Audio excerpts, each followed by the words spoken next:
Have you ever felt your emotions get the best of you in a difficult situation? Maybe you've been in an argument, faced a tough challenge at work, or had a stressful moment in your personal life. In those times, it's easy to lose control, say things you don't mean, or react impulsively. But what if you could stay calm, think clearly, and handle those moments like a pro? That's exactly what the Stoics teach us. Stoicism is an ancient philosophy that shows us how to control our emotions, no matter how difficult the situation is. It's about staying calm and focused, even when life throws its hardest challenges your way. And today, I'm going to share with you some powerful Stoic techniques that will help you do just that. You'll learn how to recognize your emotions, detach from them, and make better decisions without letting your feelings take over. In just a few minutes, you'll know how to turn stressful moments into opportunities for growth. So if you want to take control of your emotions and stay cool under pressure, stay with me. Let's dive into these Stoic tools that can change the way you handle life's toughest moments. Number 1. Recognize and label your emotions. In difficult situations, our emotions can often feel overwhelming. Whether it's anger, fear, frustration, or sadness, we tend to react without thinking much about why we feel the way we do. The first step to controlling your emotions is recognizing what you're feeling. This might sound simple, but it's an incredibly powerful tool. Most of us get caught up in the situation and forget to pause and check in with ourselves. The Stoics, especially Marcus Aurelius, believed that self-awareness is the key to mastering our emotions. He wrote in his Meditations, "When you are disturbed by an event, ask yourself, what is this? What is its nature? Is it something that should make me upset?"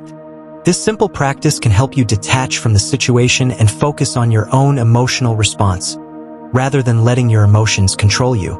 So, how do we begin to recognize our emotions? Start by asking yourself a few basic questions when you feel triggered. What am I feeling right now? Is it anger, fear, embarrassment, or something else? Sometimes just naming the emotion can make a big difference. Instead of saying, "I'm upset," try to be more specific. "I'm feeling angry," or "I'm feeling insecure." By labeling your emotions, you begin to create a distance between yourself and the feelings. This helps prevent them from overwhelming you.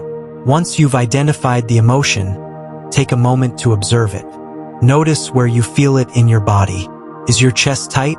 Are your fists clenched? Are your thoughts racing?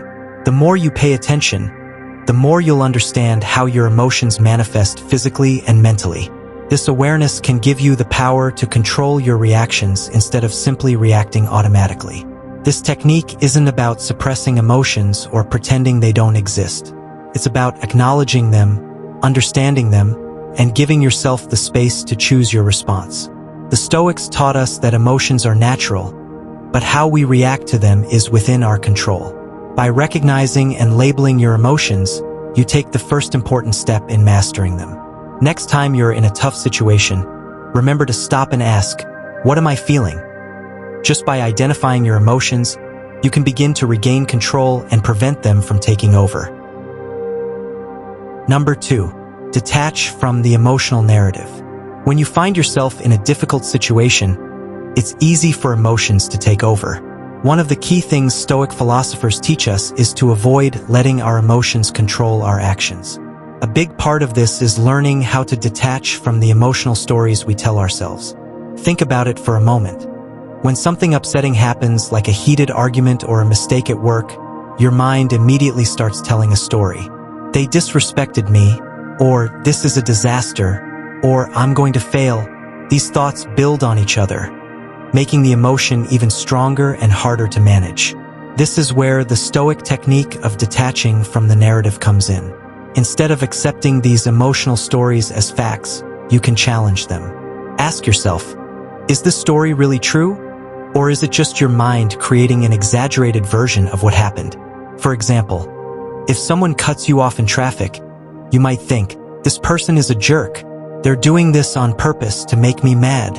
But when you step back and detach, you might realize that they're just rushing or maybe even unaware of your presence. The emotional story you told yourself isn't necessarily accurate. Another example could be at work. If you make a mistake and start thinking, "I'm going to lose my job," pause and think, Is that the only possibility? Perhaps your boss will understand, or maybe you can learn from it and improve next time. The story in your head doesn't have to be the reality. The key to detaching from the emotional narrative is awareness. As soon as you notice that you're getting upset or angry, remind yourself that your emotions are not facts. They are temporary reactions to situations.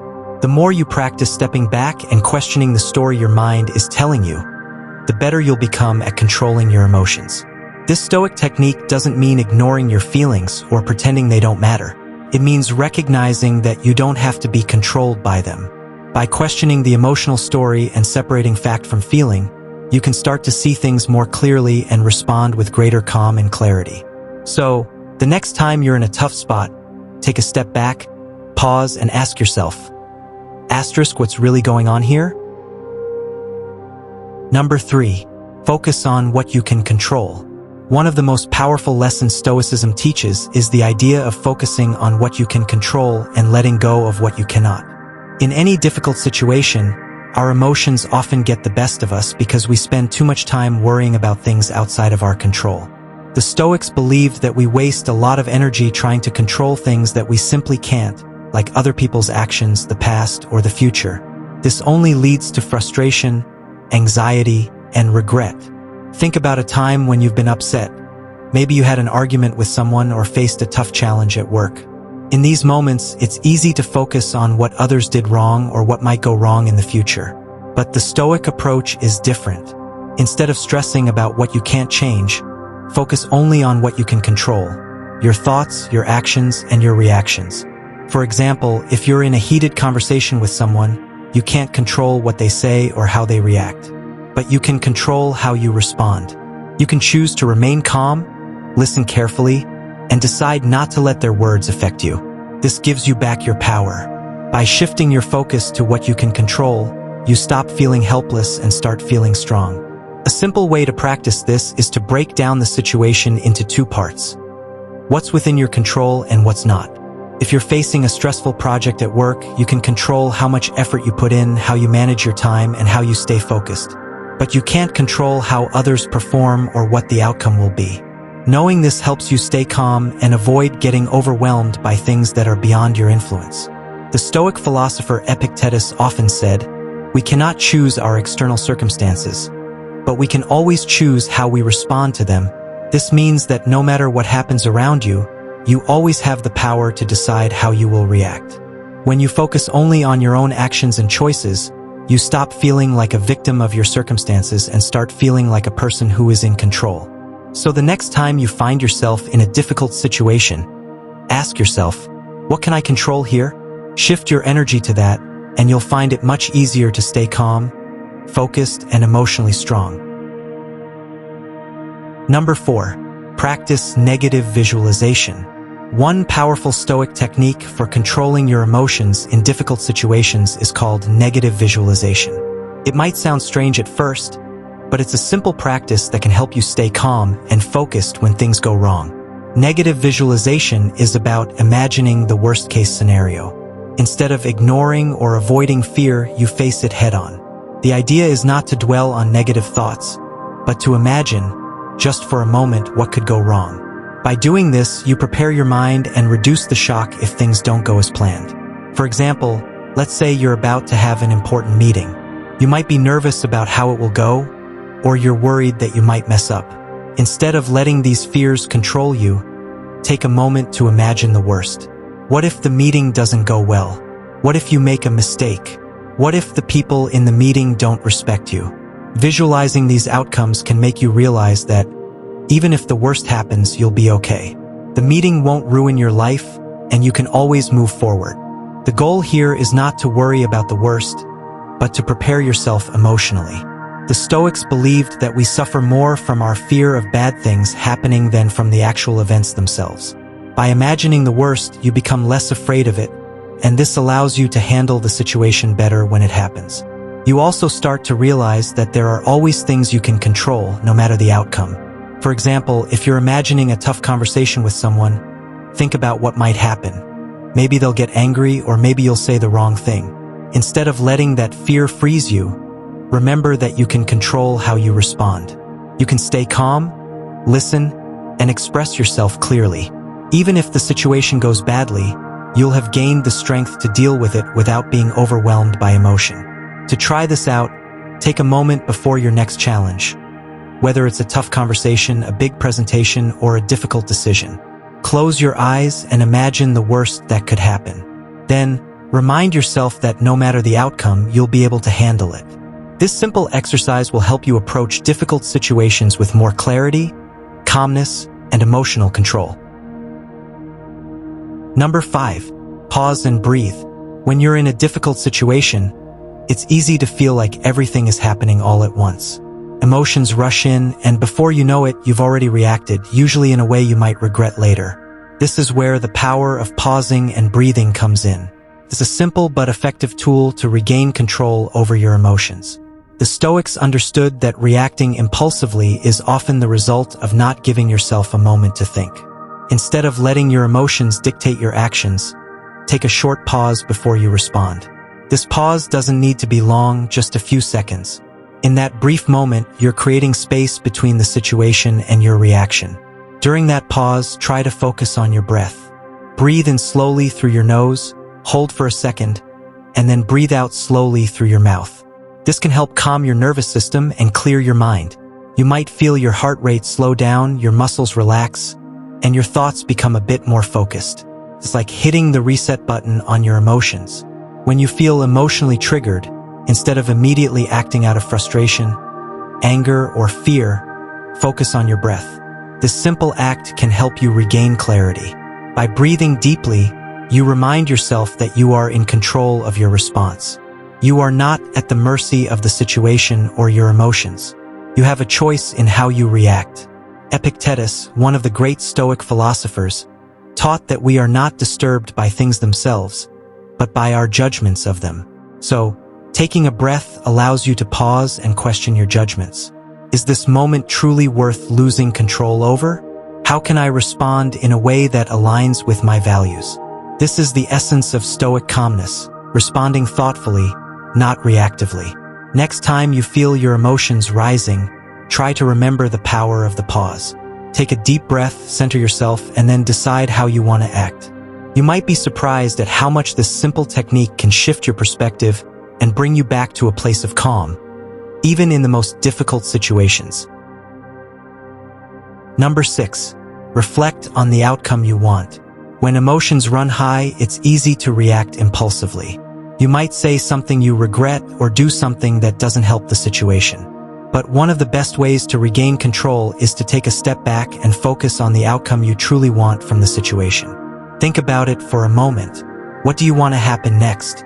Do you want to resolve the conflict, improve your relationship, or simply stay calm and composed?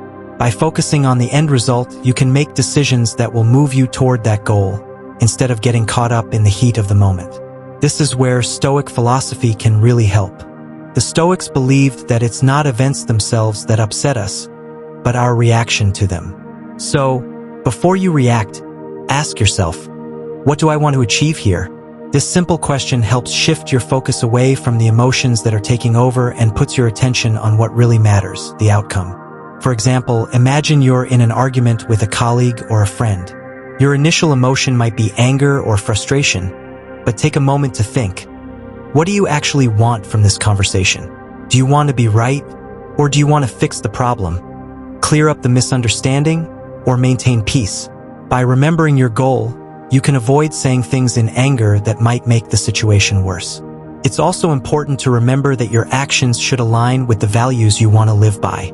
Ask yourself, what would the best version of myself do here? If you want to be calm, respectful, and understanding, your actions should reflect that. In moments of stress, it's easy to forget who we want to be.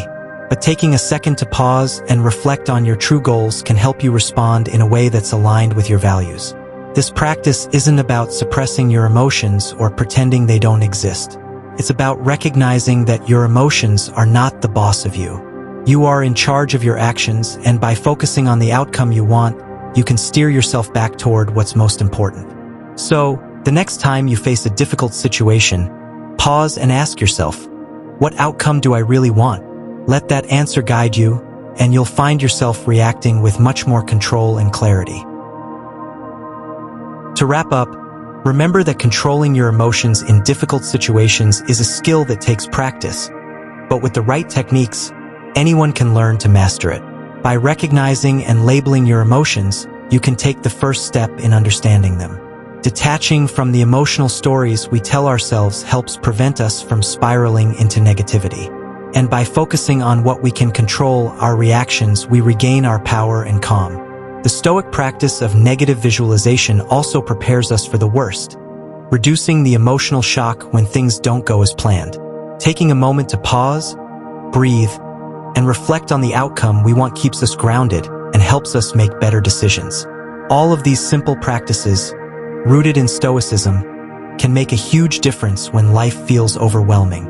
I encourage you to try out these techniques the next time you find yourself in a stressful or emotional situation. Start small. When you're upset, take a breath and ask yourself, what can I control here? Try using negative visualization to ease your fear or anxiety before a tough conversation or challenge. With time, these Stoic tools will help you build emotional resilience and stay calm under pressure. If you found this video helpful, I'd love to hear from you. Let me know in the comments which Stoic strategy you'll try next and how it worked for you. Don't forget to like the video if you found value in it, and subscribe to Wisdom of Stoicism for more practical advice on living a strong, calm, and purposeful life.